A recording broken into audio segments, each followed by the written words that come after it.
Hi, I'm Jochem. Welcome to the Poltergeist Productions YouTube channel. Um, Today I want to go over the processing on the bass, which is going to be a quicker video than the last one, just because it's less tracks, so less things to go over. So let's start by soloing the bass guitar. I have 3 bass tracks and a bass track. I split the bass in a dirty and a clean bass because separate parts of the song needed a separate sound, I thought. And then there's a third track for the low frequencies because I want to treat them differently. Let me start by letting you hear what it sounds like by itself. So here we go.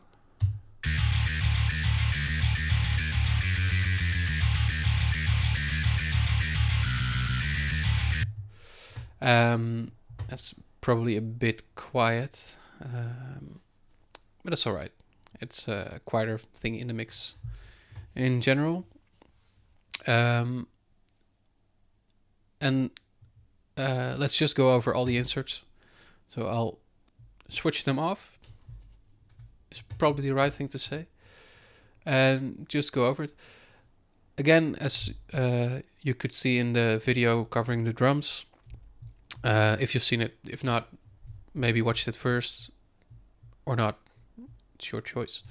I've basically put a channel strip on each channel, and that's just because I like the way how I can quickly do some EQ moves. And here you can see I didn't do anything else on the separate tracks and did all the processing on the bass track. It's not always the case, but here I thought that was doing the thing I wanted to do. So let's just go over them. On the dirty bass, so the overdriven bass track, there's a bit of EQing. So a bit more top end, a bit more high mids, a bit less low mids, and I did nothing in the low frequencies. I did, however, put some compression on it.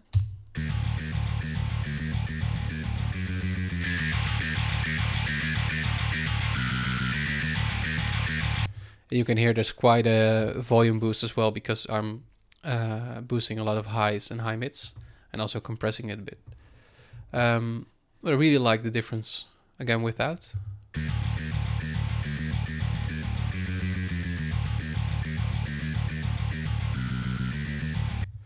And with.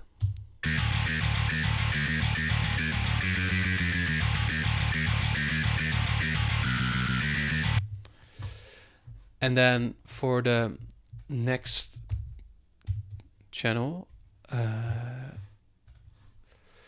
go to a different part of the song, which has the clean bass. And then again, it's very similar, just a bit of highs and high mids boosted, and nothing in the low mids and the lows actually, and also a bit of compression. So first off.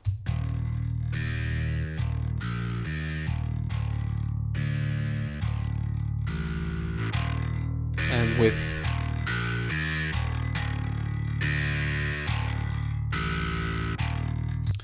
And even though I called this track clean, it isn't exactly clean. There's still some dirt on it because it's still metal, right?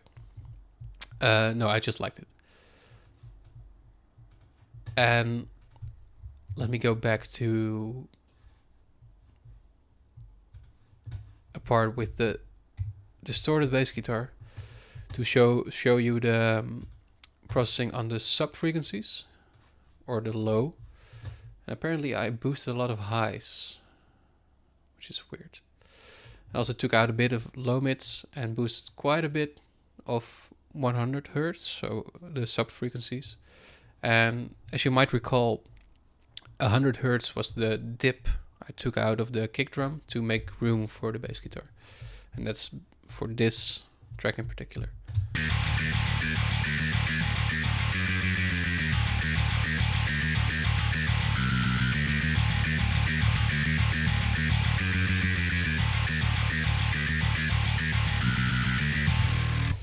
Not sure why this was up.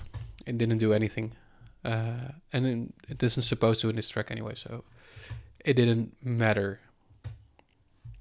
Then, last but not least, the processing I did on the bus channel, which is the most processing on the bass guitar in general.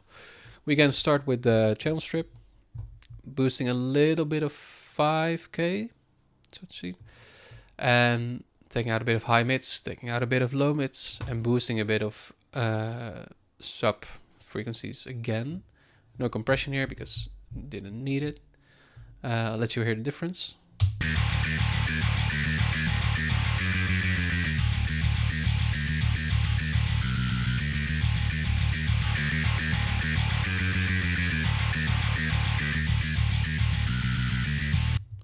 Taking out a bit of the boxiness as well.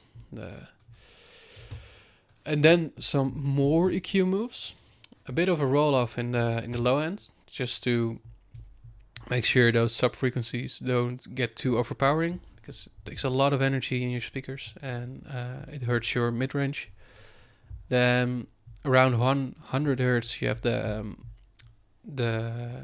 fundamental of the bass guitar, and then again I'll take out like the first overtones, let's say, or in this case I also make room for the guitars later. So let me let you hear the difference again.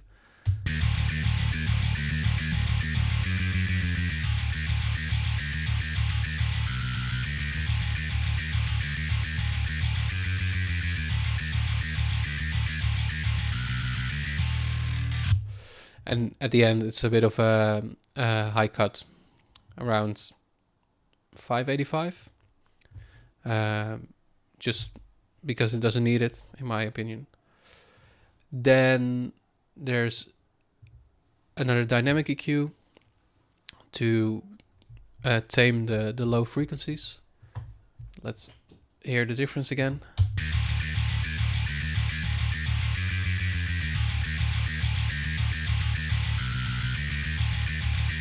It's not a huge difference, but it's like in the end, because the bass guitar and also the kick drum are really sub heavy, so to say.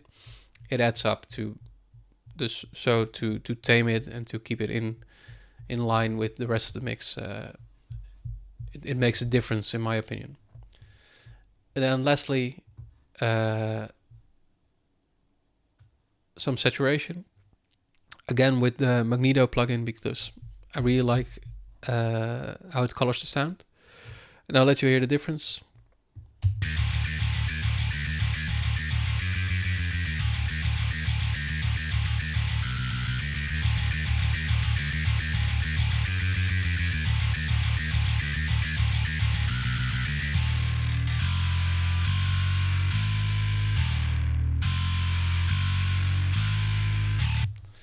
Yeah, so very subtle, but it just gives like that little bit of edge to it.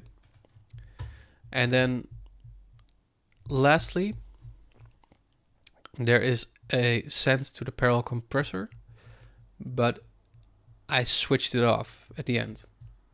And that's because I thought in the end, like in the overall mix, it started to sound too compressed. So I took it off the bass, and I also had it on the rhythm guitars at one point, and I took it off. Or maybe I just took it off on the rhythm guitars. Not sure. Let's check. So this is without.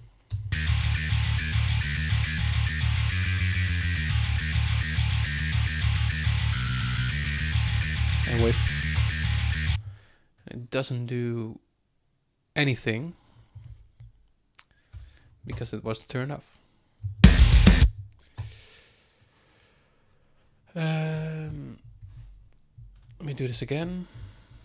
Solo it, and then it's there. Yeah. Now we can hear the difference.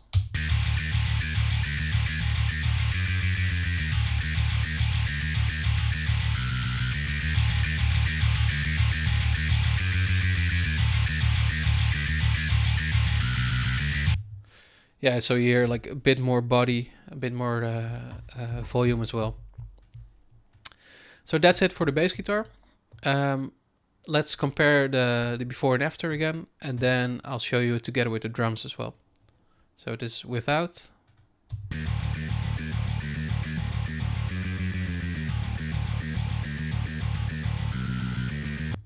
And with.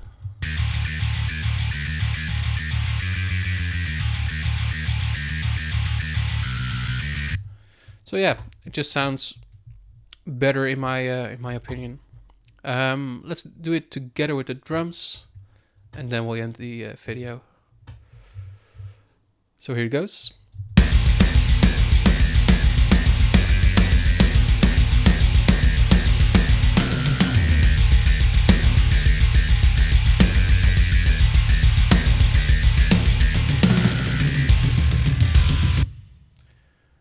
So that's that. Thanks for watching this video.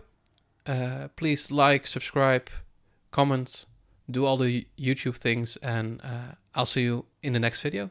Bye bye.